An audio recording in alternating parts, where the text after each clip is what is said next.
अस्सलाम वालेकुम नाज़रीन, उम्मीद है आप सब लोग खैर खैरियत से होंगे। 26 सितंबर को वज़ीर आज़म शहबाज शरीफ ने यूएन के जनरल असेंबली में खिताब किया है और अपने 10 पॉइंट्स को सामने रखा है। ये तकरीर एक निहायत जज्बाती, एनर्जेटिक और एक बहुत ही कॉन्फिडेंट तकरीर थी। शायद ये कॉन्फिडेंस ट्रंप के साथ मुलाकात के बाद आया हो, या खैर ट्रंप के साथ मुलाकात को हम बाद में डिस्कस करेंगे। अब बात करते हैं शहबाज शरीफ साहब के उन पॉइंट्स की जो उन्होंने यूएन के जनरल असेंबली में पेश किए हैं। 10 पॉइंट्स का खुलासा ये था कि इन्होंने रीजनल टेंशन्स के बारे में बात की, उसके बाद गजा में सीज फायर के बारे में बात की और कहा कि इस टाइम जो कुछ भी फलस्तीन में हो रहा है वो अनस्पीकेबल है, यानी कि इतना खतरनाक वहां पर काम हो रहे हैं जिनको लफ्जों में बयान नहीं किया जा सकता।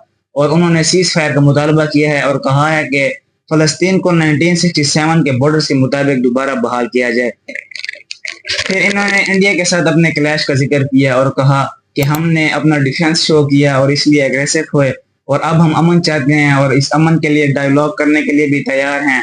ताहम यह भी वाज़ेह किया कि हम इंडस वाटर ट्रीटी पर कोई कॉम्प्रोमाइज नहीं करेंगे और कश्मीरियों का साथ भी हमेशा देते रहेंगे। ये एक मिक्स टाइप की स्टेटमेंट थी जिनमें उन्होंने कहा अमन भी चाहते हैं लेकिन हम लोग आपसे डरते भी नहीं हैं, क्योंकि उन्होंने ये वाज़ेह किया है कि इंडस वाटर ट्रीटी पर कोई कॉम्प्रोमाइज नहीं करेंगे और कश्मीरियों का साथ भी देते रहेंगे। शहबाज शरीफ साहब की ये पॉलिसी रही है कि वो हमेशा ट्रंप की तारीफ करते हैं और यूएन असेंबली में भी उन्होंने ये कहा कि ट्रंप को नोबेल प्राइज देना चाहिए।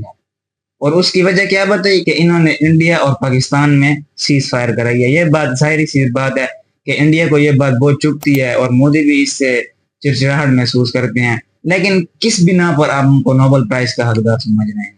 फलस्तीन में जो कुछ हो रहा है वो सबके सामने है। इसराइल के वेपन्स का सबसे बड़ा सप्लायर अमेरिका है। यूक्रेन में अमेरिका जो कुछ कर रहा है पूरी दुनिया के सामने है। वो फिर किस बुनियाद पर आप लोग नोबेल प्राइज के लिए उसको नॉमिनेट कर रहे हैं? यहाँ फ्रांस के सदर मैक्रोन ने एक बहुत ही अच्छी बात कही है कि अगर कोई शख्स चाहता है कि उसको नोबेल प्राइज भी मिले और उसके पास ये पावर है कि वो इस जंग को रोक सकता है तो वो है डोनाल्ड ट्रंप। यानी कि if he can make a difference तो ये जंग रुक सकती है। इसके अलावा शहबाज शरीफ साहब ने काउंटर टेररिज्म और क्लाइमेट चेंज पर भी बात की है। इसी के दौरान एक खातून नजर आती हैं यूएन इजलास में पाकिस्तानी डेलीगेशन के साथ, जिनका नाम है शम्मा जुनेजो, जो खुद को तो जर्नलिस्ट डिक्लेयर करती हैं और ज्यादातर काम यूके से ही करती हैं।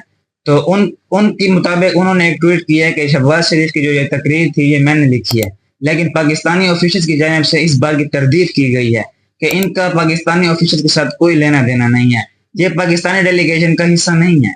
तो फिर सवाल ये बनता है कि एक ऐसी खातून जो माजी में ज़ियोनिस्ट सपोर्टर रह चुकी हैं और वो पाकिस्तान इसराइल नॉर्मलाइजेशन के हामी हैं, तो खास उस वक्त पर जब फलस्तीन का इशू चल रहा है यूएन में, तो ये खातून वहां पर क्या कर रही है? साथ ही साथ ट्रंप ने भी अरब मुमालिक के सरबराहों के साथ मुलाकात की है और 21 पॉइंट्स उन्होंने जाहिर किए हैं जिनको वो पीस पॉइंट्स कह रहे हैं। तो इन पॉइंट्स को समझने के लिए इसको 3 हिस्सों में डिवाइड करना बहुत जरूरी है। सबसे पहले कि ट्रंप ये पॉइंट्स क्यों ले रहे हैं, मतलब ट्रंप का क्या मकसद है। दूसरा ये कि नेतन्याहू को हमें समझना होगा कि वो क्या करना चाह रहे हैं। और तीसरा ये कि मुस्लिम दुनिया इस पर क्या रद्द अमल दिखा सकती है। इस वक्त गजा की सूरत हाल सबके सामने है। पूरी दुनिया में इसराइल के खिलाफ मुजाहरे हो रहे हैं। डोनाल्ड ट्रंप को भी डोमेस्टिक अपोजिशन का सामना हो रहा है। इस वक्त इसराइल आइसोलेट हो चुका है। उसके टूरिस्ट जहां भी जाते हैं लोग फलस्तीन के झंडे लेकर सामने आ जाते हैं। उनके कोई प्रोडक्ट नहीं आती है तो उस पर बाइकआउट हो जाता है। उनका ट्रेड रुका हुआ है, मतलब एक मुकम्मल तौर पर वो आइसोलेट हो चुके हैं। अब ट्रंप ने अपने 21 पॉइंट जो जाहिर किए हैं उनके मुताबिक जिस बात पर जोर दिया गया है वो ये है कि मुसलमान दुनिया यानी कि अरब मुमालिक उनकी आर्मीज को फलस्तीन में उतारा जाएगा अमन कायम करने के लिए। लेकिन साथ ही साथ फलस्तीन की जो सबसे बड़ी आवाज है हमास, उसको इससे साइड पर रखा जाएगा।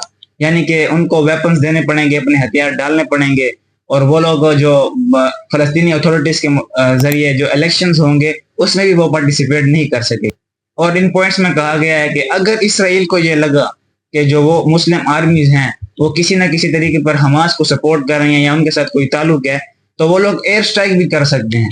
और जो रिहेबिलिटेशन के लिए जितना भी फंड्स लगना होगा वो मुस्लिम दुनिया ही लगाएगी। यानी भी लोग भी हमारे मरे हैं, नुकसान भी हमारा हुआ है और फिर पैसा भी हम लोग लगाएंगे। इन पॉइंट्स में अब्राहम अकॉर्ड्स को भी आगे बढ़ाने पर जोर दिया गया है। यानी कि अरब मुमालिक को यह कहा गया है कि अगर आप ये पॉइंट्स एक्सेप्ट करेंगे और अपनी आर्मीज को फलस्तीन में लेके आएंगे तो आपको इसराइल को भी एक्सेप्ट करना होगा। ان کے ساتھ ٹریڈ بحال کرنا ہوگا، ان کے ساتھ تعلقات بنانے پڑیں گے، اور سب سے اہم یہ کہ دونوں ممالک کو ایک دوسرے کو تسلیم کرنا پڑے گا۔ مسلم دنیا کو پھر یہ خواب دکھائے جا رہے ہیں کہ آپ اسرائیل کو ایکسیپٹ کریں گے، آپ کا ٹریڈ بڑھے گا، آپ کی اکانومی بلوم کرے گی، آپ گرو کریں گے۔ لیکن اس بات کو سمجھنے کے لیے آپ لوگ ایجپٹ کا حال دیکھ سکتے ہیں۔ ایجپٹ میں جو ہوا، انہوں نے اسرائیل کو تسلیم کیا، اپنا ٹریڈ ان کے ساتھ بڑھائے، لیکن اس وقت جو ان کی اکانومی سفر کر رہی ہے وہ سب کے سامنے ہے۔ یہ میرا ذاتی اوپینین ہے، میرا ذاتی خیال ہے کہ مسلمان دنیا کو ٹرمپ کے ان 21 پوائنٹس کو نہیں ماننا چاہیے، کیونکہ اس کے مطابق مسلمانوں کو کمپرومائز کیا گیا ہے، مسلمانوں کو ہی نقصان ہو رہا ہے۔ فنڈز بھی مسلمان دیں گے، ایئر اسٹرائک بھی ہو سکتی ہیں، اور اسرائیل جو کہ ایک فالس ٹیررسٹ کنٹری ہے، وہ فالس فلیگ آپریشن بھی کر سکتے ہیں، اور اس کا سارا الزام مسلمان آرمیز پر ڈال کر دنیا کو ورلڈ وار کی طرف بھی دھکیل سکتے ہیں۔